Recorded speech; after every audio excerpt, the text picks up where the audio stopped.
नमस्कार मेरे देशवासियों।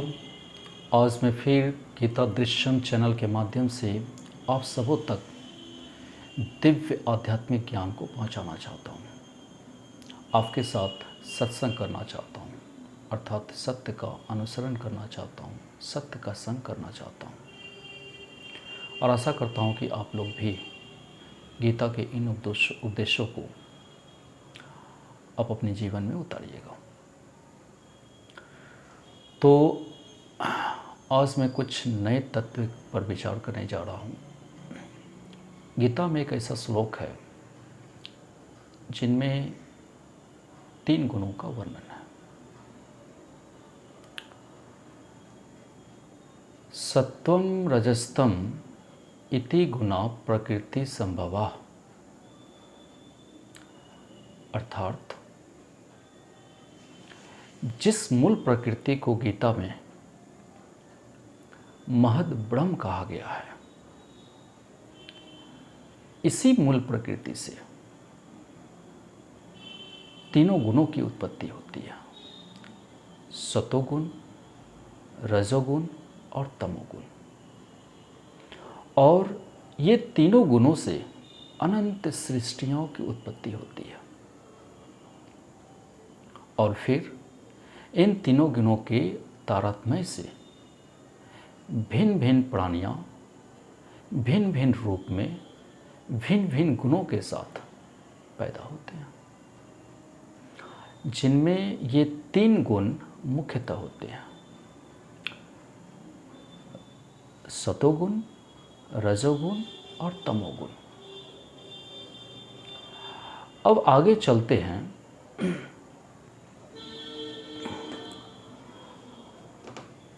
महदनन्ति महाबाहो देहे देहिनम व्ययम, अर्थात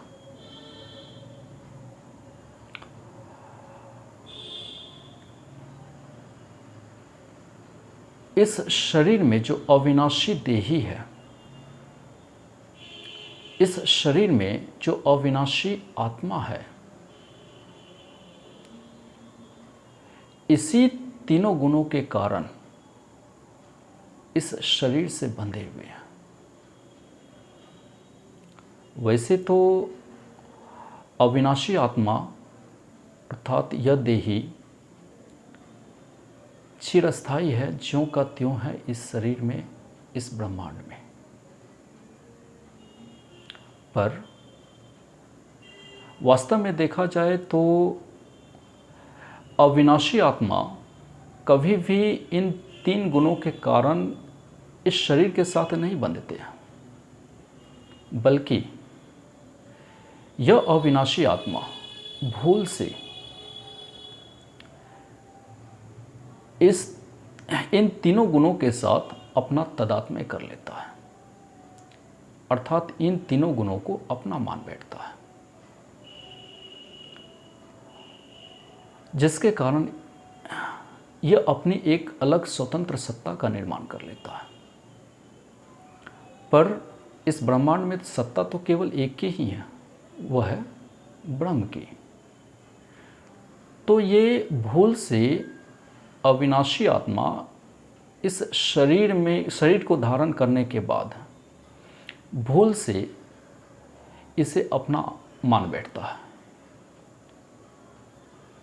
क्यों? क्योंकि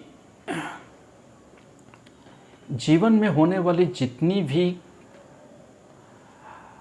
क्रियाएं हैं, घटनाएं हैं, वृत्तियां और परिस्थितियां हैं, उन सब को यह भूल से अपना मान बैठता है। और चूंकि मूल प्रकृति, जिसे हम लोग महद ब्रह्म कहते हैं, उससे 3 गुणों की उत्पत्ति होती है, सतोगुण, रजोगुण और तमोगुण। और यह तीनों गुण इस शरीर में है। लेकिन यह अविनाशी आत्मा अर्थात अविनाशी देही को यह 3 गुण बांधता नहीं है। यह खुद बंध जाता है। बंधने के पीछे मैंने वही कारण बताया कि जीवन में जितनी भी क्रियाएं हैं, घटनाएं हैं, वृत्तियां और परिस्थितियां हैं, उसे वह भूल से अपना मान बैठता है और अपनी एक स्वतंत्र सत्ता का निर्माण कर लेता है, जिससे इसके अंदर एक अहम भाव आ जाती है। और यह अहम भाव मैं, मेरा और मेरापन है। और यह अविनाशी आत्मा को ऐसा प्रतीत होता है कि जो है यह शरीर ही है, जो है यह भौतिक सुख ही है।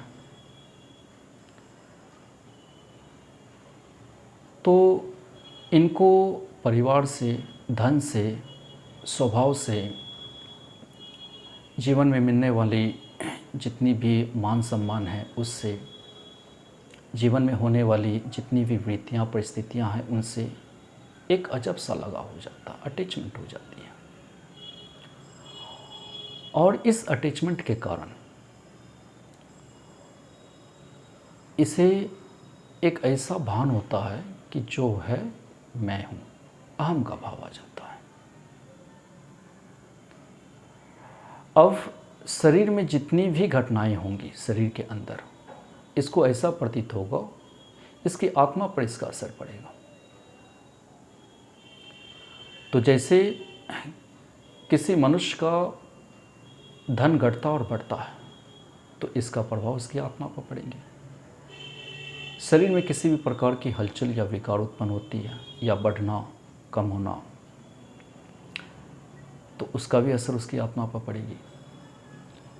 आपके जीवन में, मनुष्य के जीवन में कोई मनुष्य है जिसे वो बहुत अधिक प्यार करता है, उससे लगाव है, उसका जन्मना मरना, उससे भी उसकी आत्मा पर प्रभाव पड़ेगी। क्यों? क्योंकि ये सतोगुण, रजोगुण और तमोगुण के वृत्तियों के अधीन हो चुका है। और इन गुणों के वृत्तियों के अधीन होने के कारण ये अपने आप को सत्वगुण, रजोगुण और तमोगुण मानता है। और यही कारण है कि यह अविनाशी आत्मा जो इस शरीर को धारण किया हुआ है, ये इस पर प्रभाव पड़ता है, इस पर असर पड़ता है। पर वास्तव में देखा जाए तो ये तीन गुण इन्हें कभी भी बांधता नहीं है। बंधने के पीछे इस अविनाशी आत्मा का, अर्थात देही का, इस शरीर के साथ बंधने के पीछे एक मूल कारण है कि यह अविनाशी आत्मा अपने शरीर के साथ तादात्म्य कर लेता है, अपने शरीर के साथ संबंध बना लेता है और अपनी ही एक स्वतंत्र सत्ता का निर्माण करता है।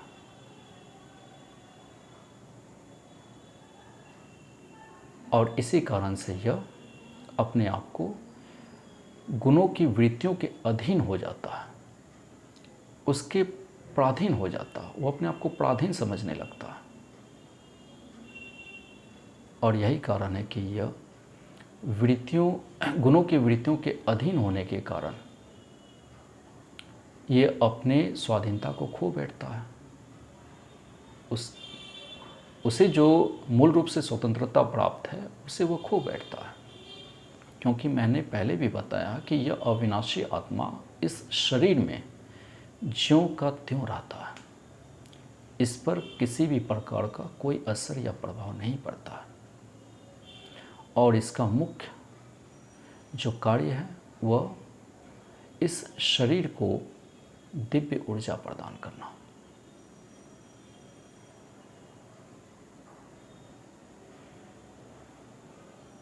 तो यह अविनाशी आत्मा जैसे ही इस शरीर के साथ तादात्म्य करता है, किसी भी वृत्तियाँ, परिस्थितियाँ, क्रियाएं, घटनाएं को अपना मान बैठता है, अर्थात उसके साथ अटैचमेंट कर लेता है। तो यह गुणों के वृत्तियों के अधीन हो जाता है